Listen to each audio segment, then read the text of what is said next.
All the millions of animal species on Earth are armed with a weapon of some kind, deployed to catch their prey, evade a hunter, or secure a mate. This weaponry gives animals the edge they need to endure. Finely tuned over millions of years of evolution, only the strongest contenders remain fighting in the battle for survival.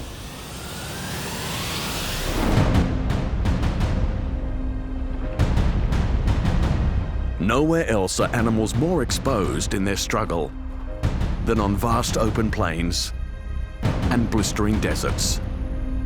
Out here, there is nowhere to hide. From the elements and from each other. The arena of some of nature's biggest battles and fiercest competitors in the world's great animal arms race.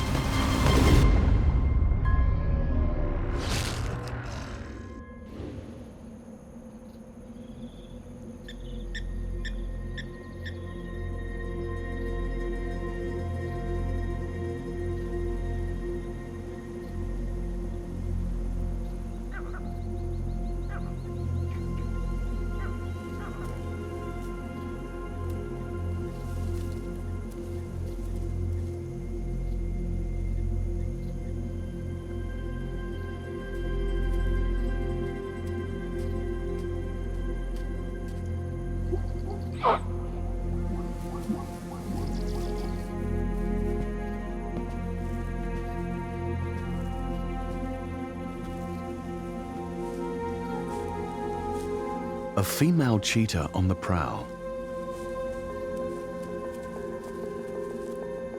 Her weapon is extreme speed. With a slight build, flexible spine, long legs and huge heart and lungs, her top speed is 93 kilometers per hour, the fastest hunter on land. Yet out in the open, even she has little hope of success.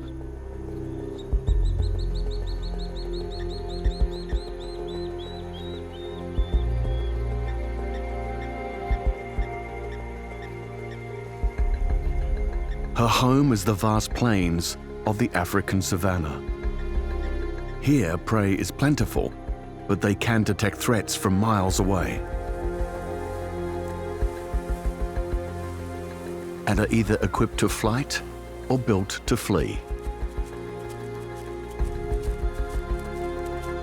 Predators cannot rely on physical prowess alone. They also need a game plan.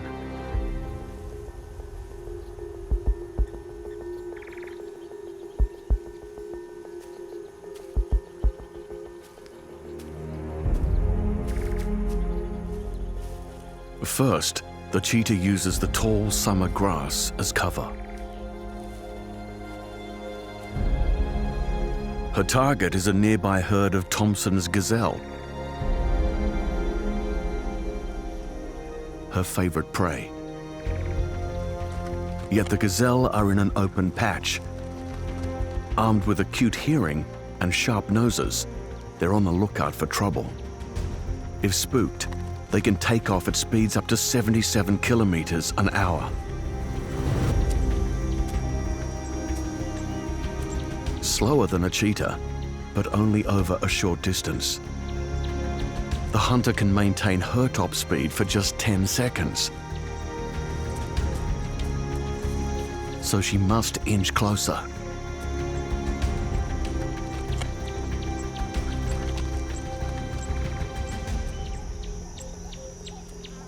"50 meters out from the gazelle, she enters the strike zone."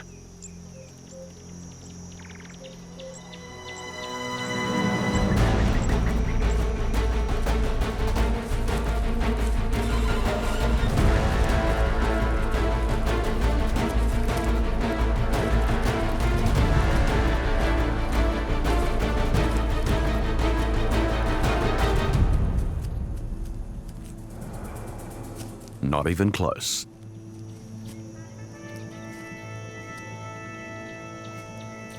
More weapons are deployed for the battles between predator and prey than for any other event in the natural world. But one side always has to lose. And surprisingly, it's usually the hunters.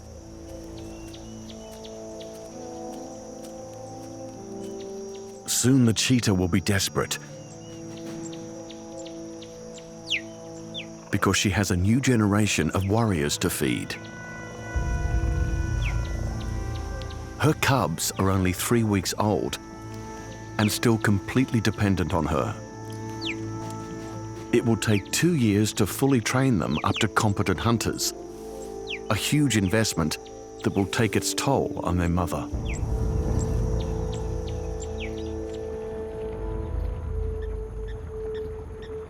Many predators put extraordinary amounts of time and energy into preparing their young for the battlefield.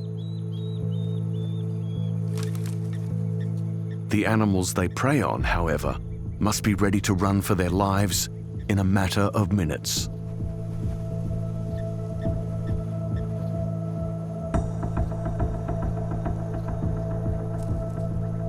Within an hour of birth, all hoofed animals are up and walking. The urge to keep up with the herd is strong, for on the African plains, there is always safety in numbers. It's a defensive strategy which drives some of the largest gatherings of animals on the planet. A herd creates confusion during an ambush and minimizes the risk of any one individual coming under attack. Even elephants, the largest land animals in the world, form groups.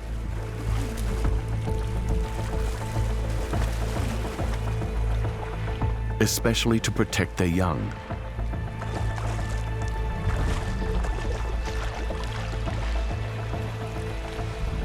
Zebra foals are raised in tightly knit herds, fiercely protected by a dominant stallion. Armed with bone-crushing kicks and a ferocious bite, stallions will not hesitate to attack hyenas and other threats to their harem. These preemptive strikes are often the best form of defense. However, hyenas are not the most formidable hunters on the open plains.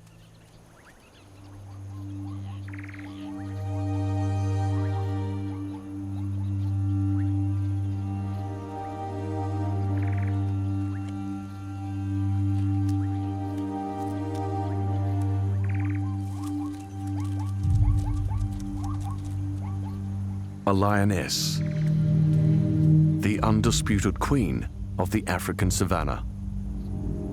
Weighing in at 180 kilos, she's not only the largest African carnivore, she has one weapon that makes her almost unstoppable. She hunts in a group.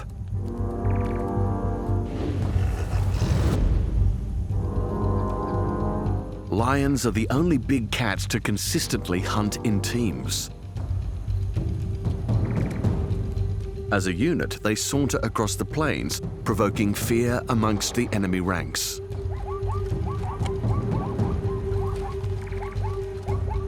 The zebra pull together, a shield wall of hooves and strong teeth protecting a foal.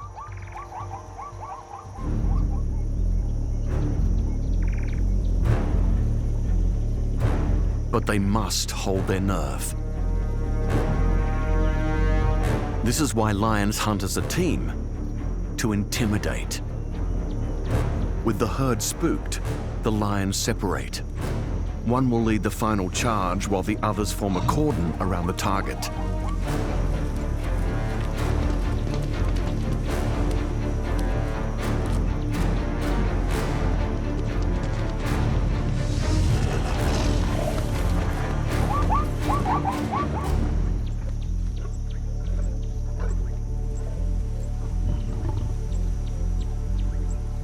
Lions succeed due to a combination of brute force and teamwork.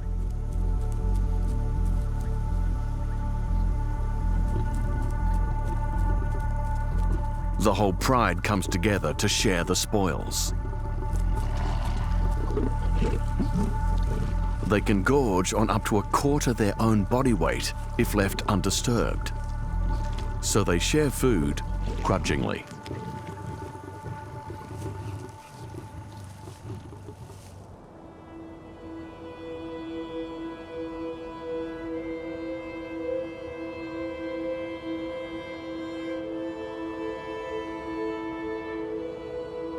Far from the bounties of Africa's rich plains is the world's driest continent outside of Antarctica,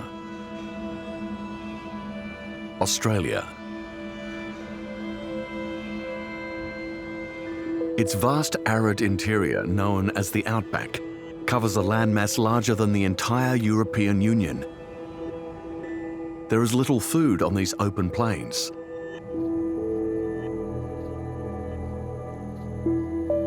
Only one mammal is able to survive here as a top predator: the dingo.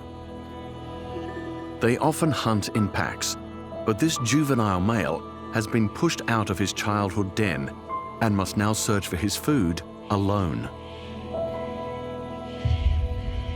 Using a highly sophisticated sense of smell, he can trail targets from hundreds of meters away.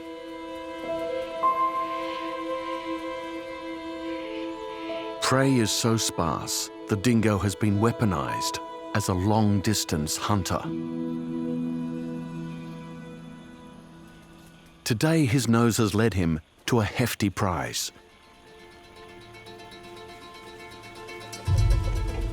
A small herd of feral pigs.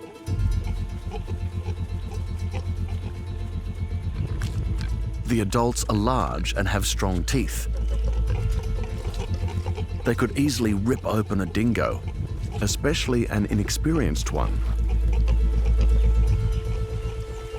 There are a few piglets, but they're well protected. He needs to separate them.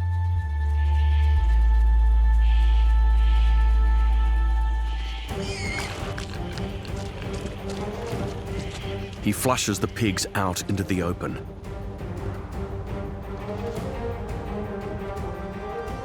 On the run, the herd might leave a piglet behind.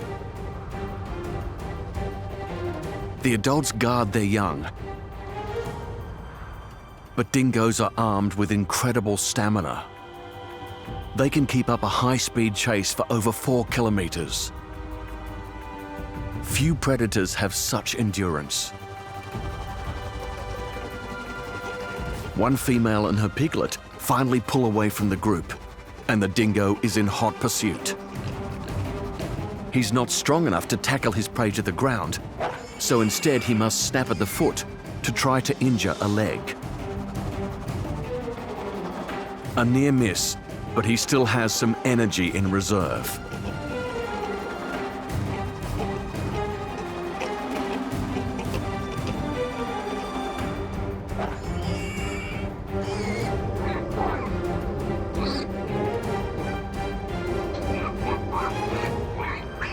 A tiring, well-won victory.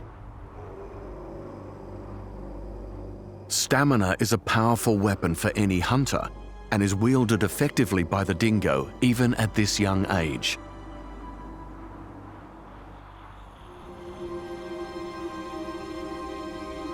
On such arid lands, water is as hard to find as food. Drinking holes are oases for thirsty travelers, like giant flocks of budgerigars making their way over the plains.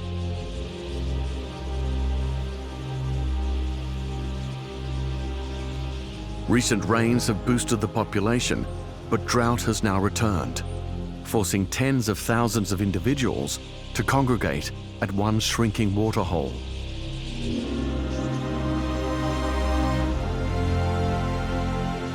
It's the only water for hundreds of kilometers.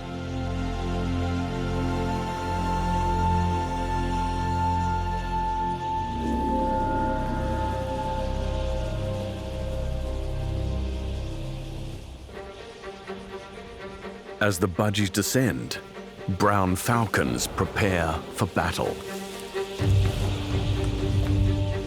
Armed with a powerful hooked beak, they can sever the neck bones of small birds with one bite. The budgerigars can see the danger, but they must quench their thirst. The falcons move in, hoping for an easy meal.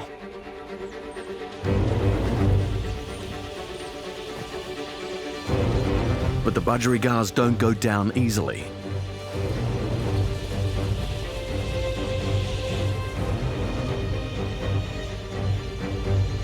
Like a shoal of fish moving at high speed, the entire group suddenly shifts and changes direction.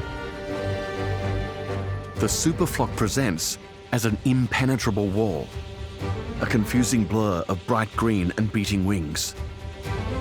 Together, the budgerigars are a daunting, united force.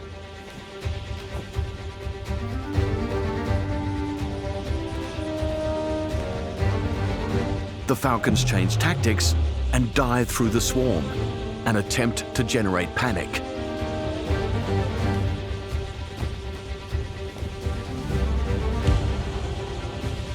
It's psychological warfare, and frantic budgerigars collide in mid-air, dropping from the sky like stones. The hunters swoop in on the fallout.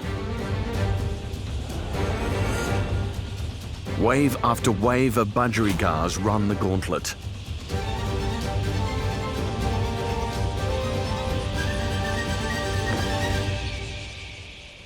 While it seems like an unfair fight, thousands of budgerigars will make it through. For them, sticking to the flock has proven a winning defense strategy. The battle between prey and predator is not the only threat animals have to contend with. For some, the dangers are even closer to home. A female wedge-tailed eagle returns to her nest after a successful hunt. 3 days ago, she was feeding 2 chicks. But wedge-tailed eagles are born fighters, and the battle begins in the nest.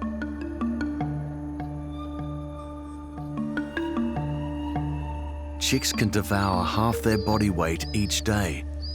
So to cut the competition, the first to hatch is driven by instinct to kill off its siblings. As the firstborn and largest of the chicks, it usually succeeds. For some, the arms race starts even within the family.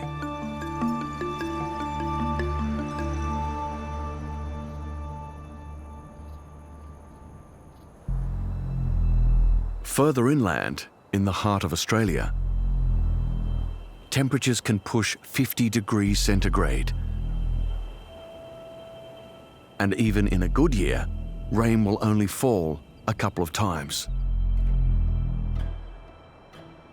Such extreme conditions require extreme weapons.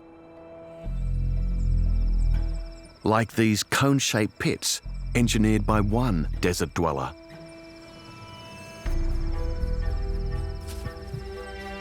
With their perfectly angled slopes, these craters are insect death traps. With an ambush predator at the center. Antlion larvae attack with venomous pincers. However, their striking distance is short. Passing ants just have to stay out of reach. Armed with 6 long legs, if it were the size of a human, an ant could clock 50 kilometers per hour. But the slopes are treacherous, and the ant's feet begin to slip in the fine sand. It's then the antlion opens up the catapults, raining volleys of boulders down on its victim's head.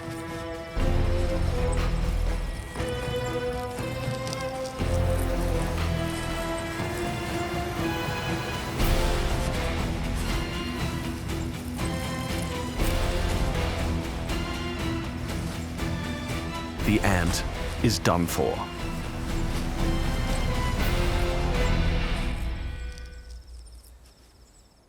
Death craters are not the only dangers ants face in the desert.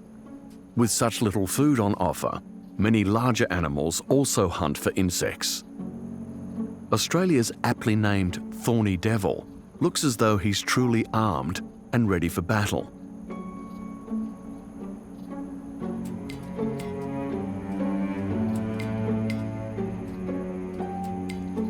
Although he feeds exclusively on ants.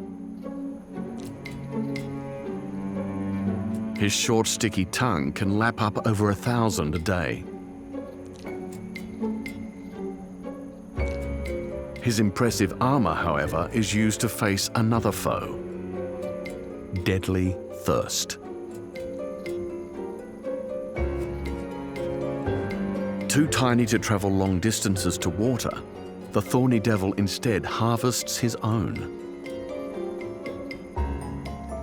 When the desert is covered in dew, his spikes collect the water and funnel it down grooves into his mouth. For some, the arms race is more about surviving extreme conditions.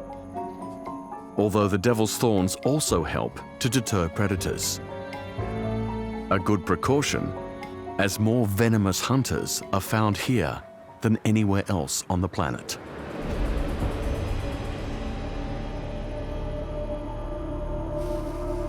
The deadly eastern brown. He preys on small rodents.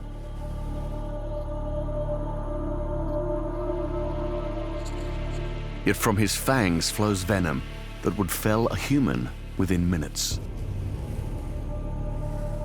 So potent is his bite, it seems a bit of overkill for prey as small as a mouse.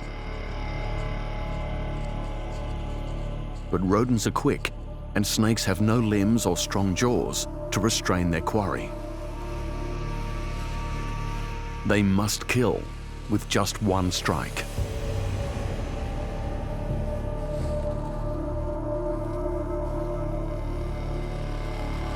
He hunts actively, patrolling the desert. Today, however, it is he who needs to be cautious. A giant is on the prowl. A 2-meter-long, venomous killing machine. And one of the largest lizards on the planet, the Parenti.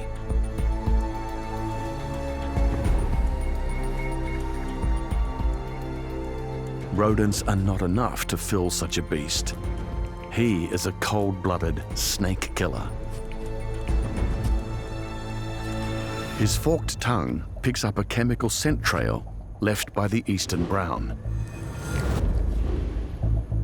Unlike the snake, he can also raise himself up on all 4 legs to catch glimpses of fleeing prey.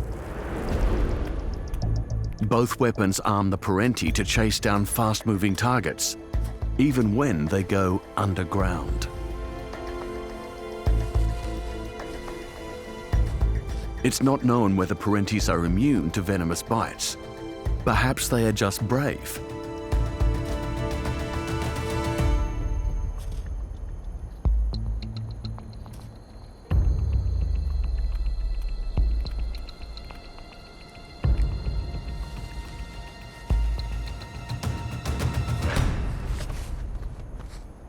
It takes one brute to take out another.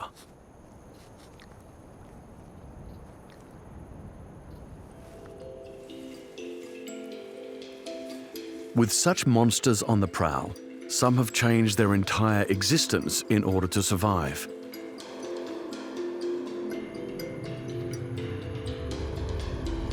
Like the world's ancient mammals who once went underground to escape the danger of the dinosaurs, they live under the cover of darkness.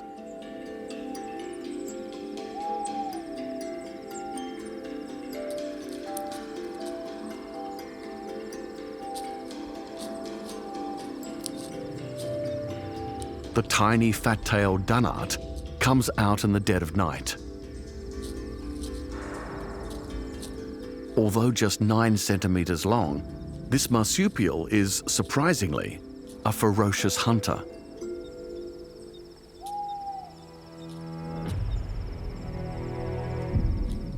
Her game of choice is insects. But how does she track them down at night when they are so well camouflaged? She has an astounding superpower, one possessed by only a handful of mammals: ultraviolet vision. Most leaves reflect ultraviolet, but insects do not. So to a Dunnart, the profile of a grasshopper stands out like a black spot.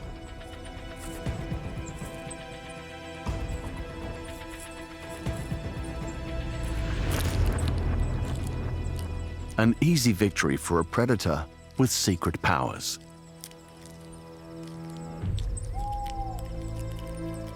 It is thought that Dunnarts could belong to an ancient order of mammals for whom such abilities were common, a weapon she has retained in order to survive in such a desolate landscape.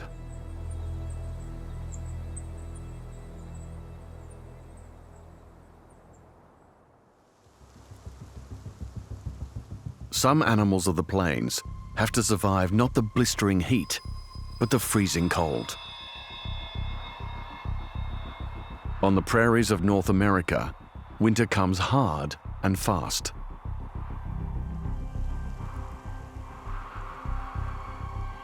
This coyote has spent the summer months fattening up on an abundant supply of prey. Armed with keen vision, a sharp sense of smell, and a top running speed of 60 kilometers an hour, he is a formidable opponent.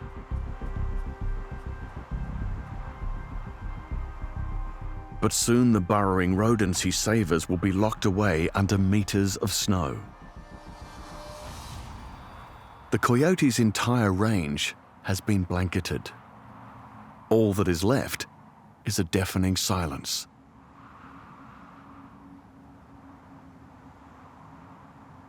The vole makes snow and ice its shield. Burrowing deep beneath the surface, the family stays warm and is close to its food stores.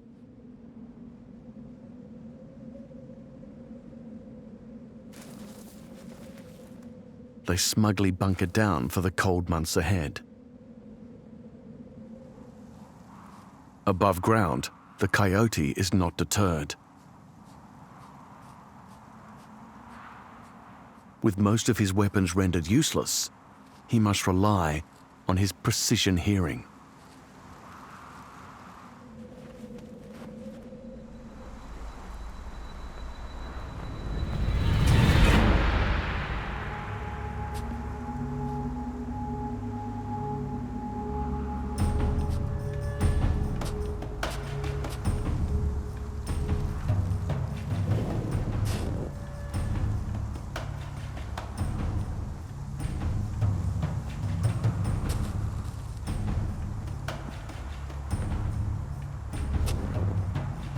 Timing is everything.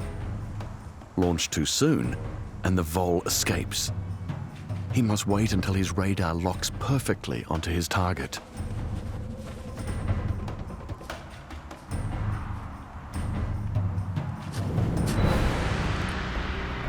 The coyote is armed to exploit even the silence of winter.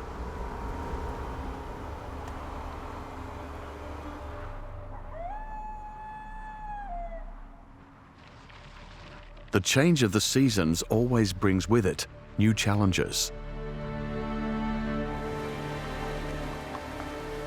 As snow begins to melt on the prairies, bison come together in their thousands.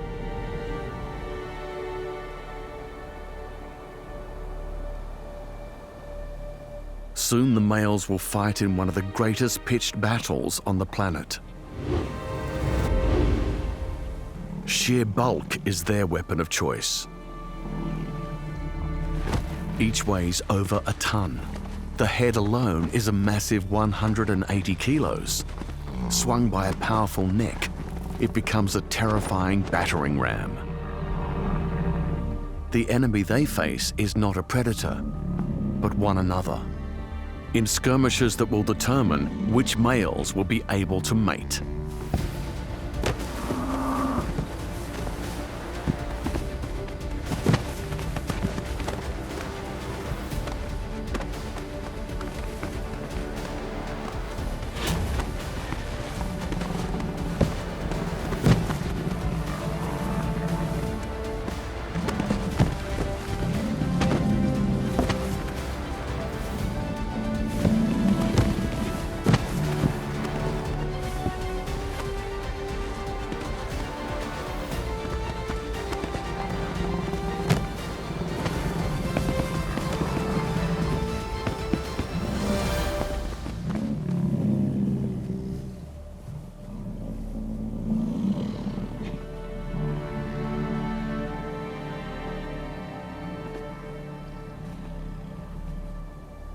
However, the fighting has its costs.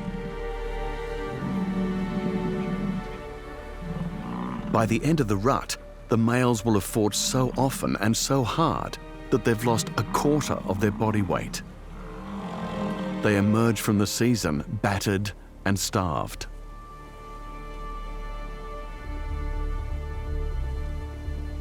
This juvenile male is so exhausted, he couldn't keep up with the herd, so he's been left behind. As the largest animals on the prairie and wielding fearsome horns, bison usually command respect from predators, but one this week draws attention. A grey wolf emerges from the woods.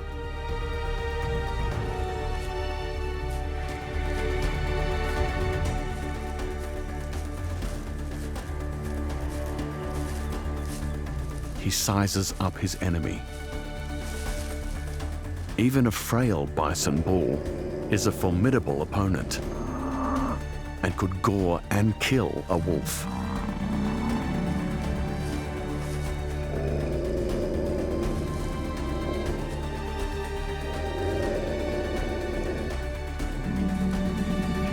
The wolf, however, is a highly discerning hunter, a predator whose most useful weapon is the ability to assess quickly the odds of overcoming its prey.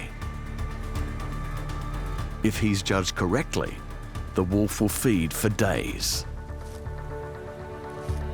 However, if he has miscalculated, he is now risking his life.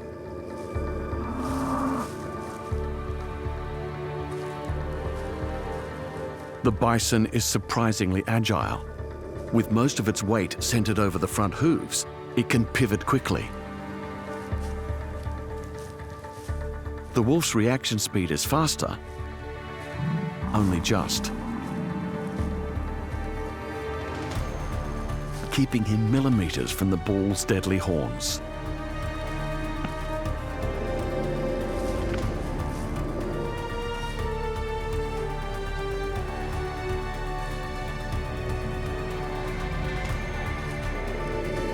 The pair duel for over 4 hours.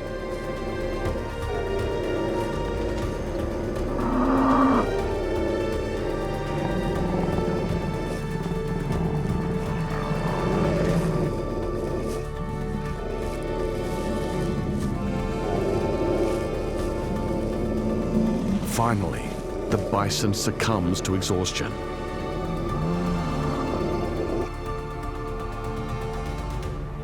The wolf has chosen his target well.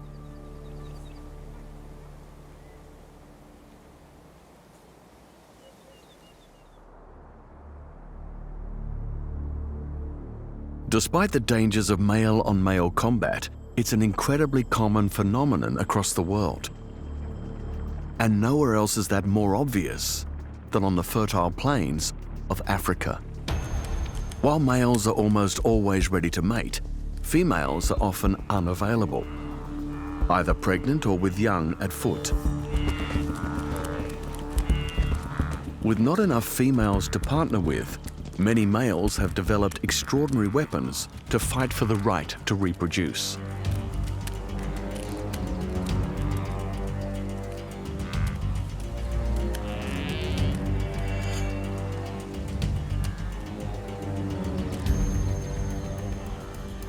Horns are the most popular choice. They come in a variety of shapes.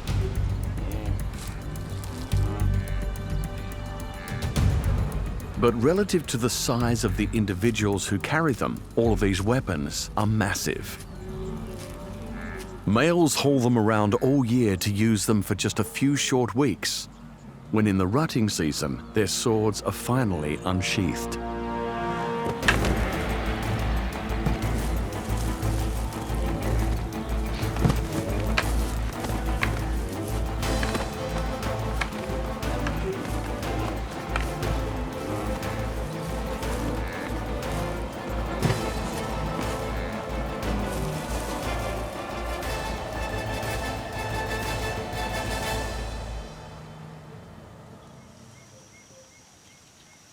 Competition on the African plains can be so fierce, some prefer to just get above it all.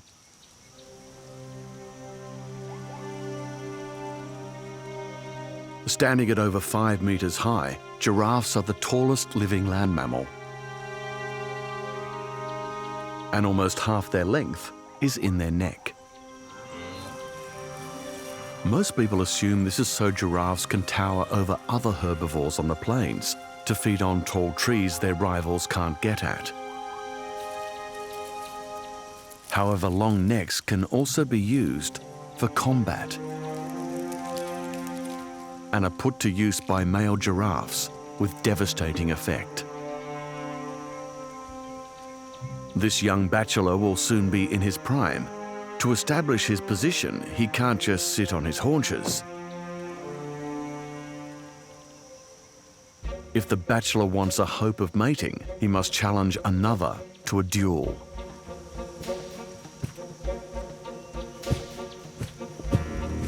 Pushing and shoving, they size each other up.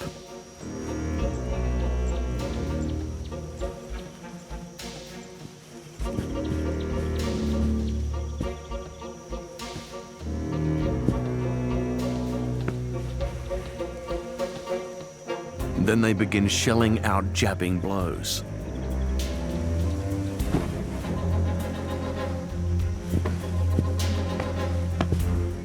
With skulls as heavy as 13 kilos and adorned with short horns, a well-targeted hit can shatter bone. Clashing their necks like swords, each tries to land a knockout strike.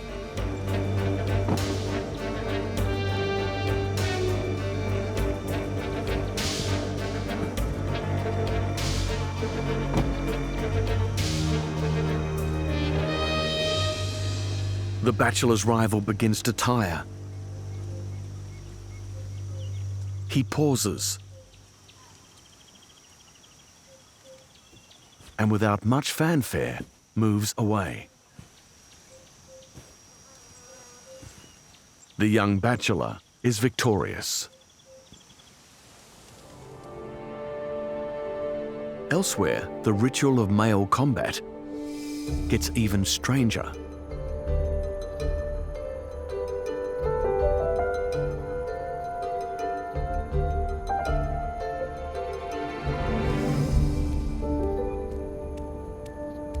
In Australia, female red kangaroos have spent 12 months rearing their young to maturity.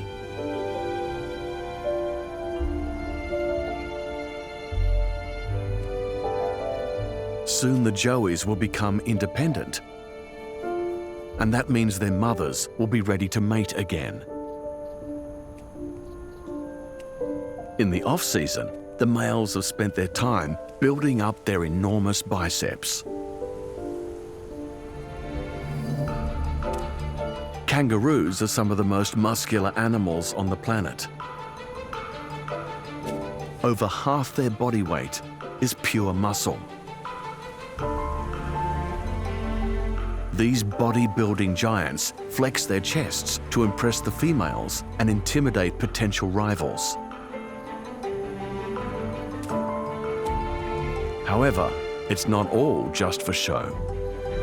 When two evenly matched competitors come face to face, they assess each other's ability to throw dangerous punches and powerful double-legged kicks. If neither is willing to back down, it's game on. The less dominant male usually initiates the fight. Powered by his strong tail, he can unleash over 10 kicks a minute to destabilize the larger male. Heads are flung back out of reach of razor-sharp claws.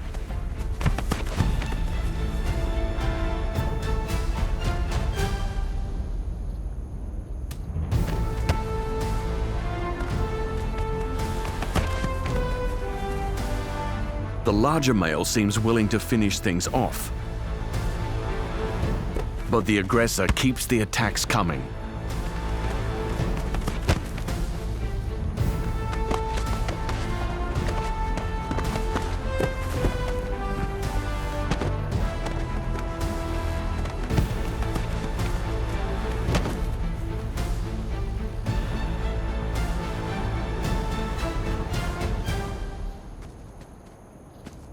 Not ready for another beating, the larger male throws in the towel.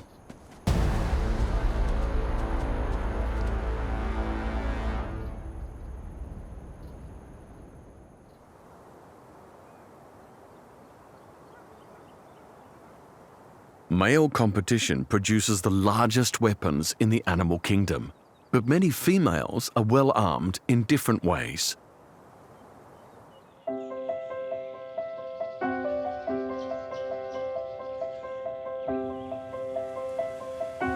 In the Australian outback, a superb fairy wren feeds her newly hatched chicks. Their dashing father is also devoted to them.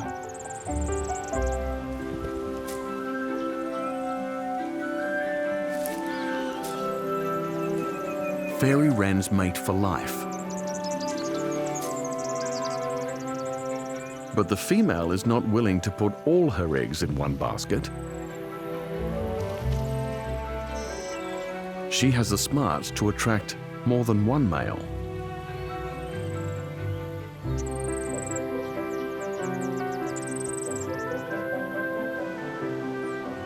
In total, she has 3 young lovers, all still sprouting their adult plumage. These bachelors provide food for the family. It's a successful covert operation run by a motherly mastermind. With 4 males providing for her young, their survival is almost guaranteed. In return, she mates with her lovers, mixing up the genetic diversity of her chicks. Her dedicated mate doesn't seem to mind, because he also has romances on the side.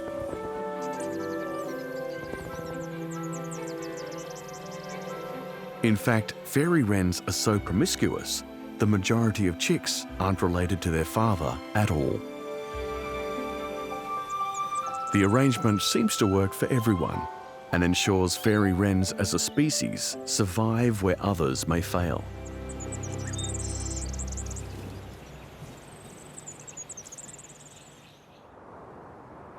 Not all relationships are so harmonious. It's a sad fact that lying, thievery, and murder are successful strategies in the war for survival that is the natural world. Strategies employed even by some of the species we admire the most. The mother cheetah has finally had some luck. She's taken down a young Thomson's gazelle. She searches for a hidden spot where she can feed in peace.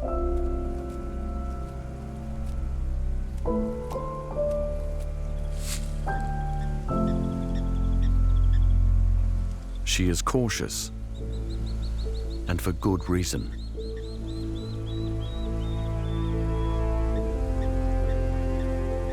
A pride of hungry lions is on the prowl. As the largest predators in Africa, lions don't need to make all of their kills. They are partial to daylight robbery. Usually the cheetah avoids hunting when these thieves are in the neighborhood. On the open plains, there is nowhere to hide from them. But with cubs to provide for, she's taken a risk. And now she faces an ambush.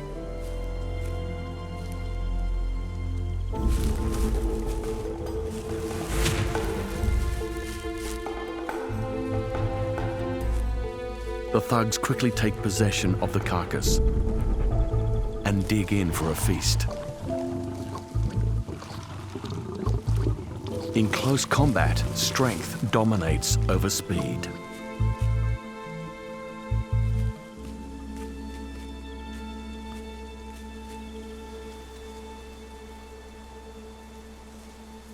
As the sun soars over the plains, the cheetah faces a new threat.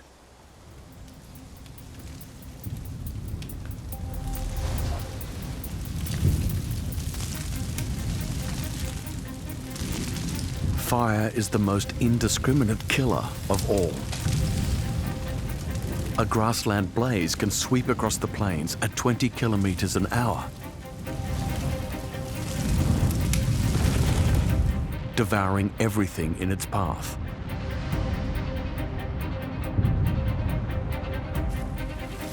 On the way back to her cubs, the cheetah has been stopped in her tracks. She'll have to wait it out.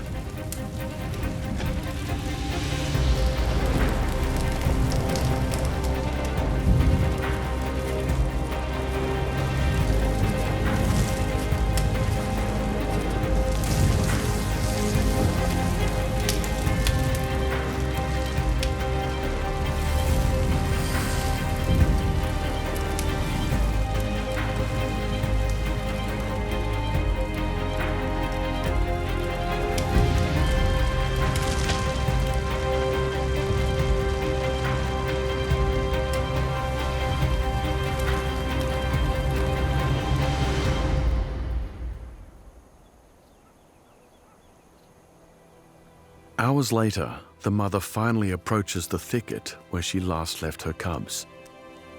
She moves them every day or so for safety.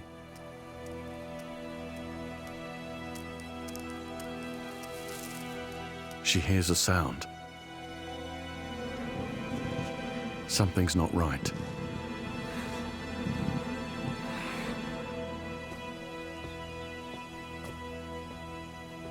The lionesses are lying in wait.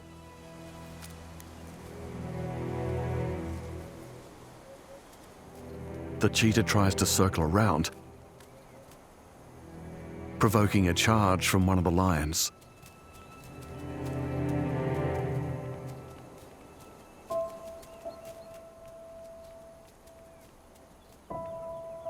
She backs off, but not too far. She won't abandon her cubs. However, her worst fears have already come true. Her cubs are dead, killed by the lions. The removal of future enemy soldiers while they are still defenseless young is not uncommon. 1 out of every 2 cheetah cubs are eliminated by lions.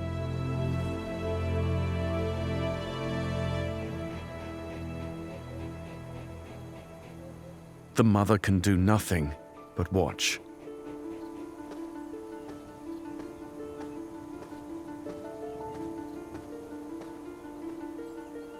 The battle is lost for the cheetahs, but the war for survival goes on.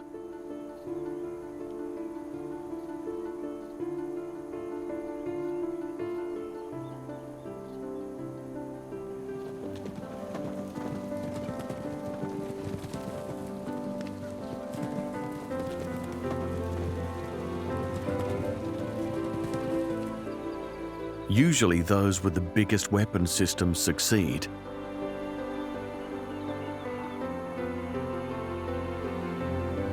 Yet sometimes, somehow, the underdogs manage to cling on.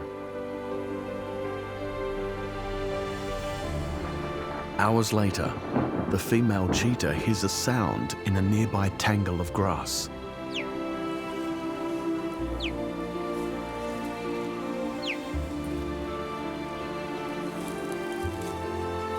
A tiny survivor scrapes through.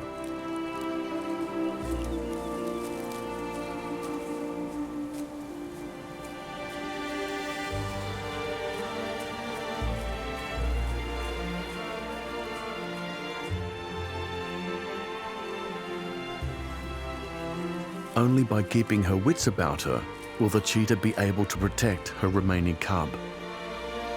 Even the fastest hunter over land needs more than one weapon to thrive. Strategy is what will determine her family's survival in the most exposed animal arms race on the planet.